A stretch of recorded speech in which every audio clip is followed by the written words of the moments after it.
အားလုံးပဲမင်္ဂလာပါကျမကျတော့စုမြဲပဲဖြစ်ပါတယ်ကျမဗာလေ vlog အသစ်လေးရိုက်ပြီးတော့vlog အသစ်တွေရိုက်ပြီးတော့ထပ်ပြီးတော့ရိုက်မှာပေါ့နော်ဒါအခုကစုမြဲပြောပြပါပေါ့နော်ဒါကြဒေနာ vlog လေးပါဒါကကျမခင်ခင်ပေါ့ကျမရဲ့တကယ်ချင်းခင်ခင်လေးပဲဖြစ်ပါတယ်ရှင်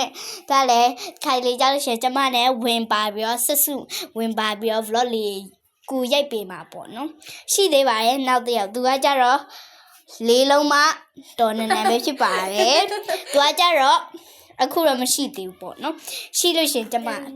တင်ပြမယ်ဒါကတော့ယူမိုင်ကနေပါတယ်ဒါတော့ကျမကအင်ကြီးလဲပြီးတော့တနခါလိမ့်မှာဖြစ်ပါတယ်ပြောင်းမြင်များဝတ်ထားလားဆို Okay guys တနခါလိမ့်ပါမယ်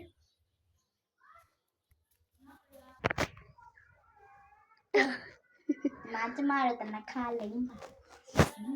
အခု driver ကြီးကမခင်ကြီးပေါ့နော်သူရိုက်ခိုင်းတာပါအဲ့တော့တနခါလိမ့်လာမယ်ကဲကျမရတနခါလိမ့်ပြီပေါ့နော်အဲ့တော့တခြားဟာပါတယ်ထက်လို့မလဲကြည့်ပြလိုက်ပါဦးရတနခါနဲ့ Okay มา driver ကြီးကြိုင်ပေးထားပါနော် let's go အဲ့ဒါတော့ကျမတို့သွားပြီးတော့ကစားမှာပဲဖြစ်ပါတယ်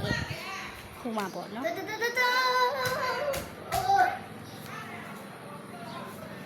ကျောင်းဆန်အတိုင်းပဲအပြင်မှာကြလူတွေရှိဒီမှာကြတိတ်မရှိဟိုဘက်မှာပိုရှိရပေါ့နော်အဲ့တော့ကျမတို့သွားပြီးတော့ကစားလိုက်ပါဦးမယ်ရှင်ဒီဗီဒီယိုလေးကိုဒီလောက်ပါပဲရ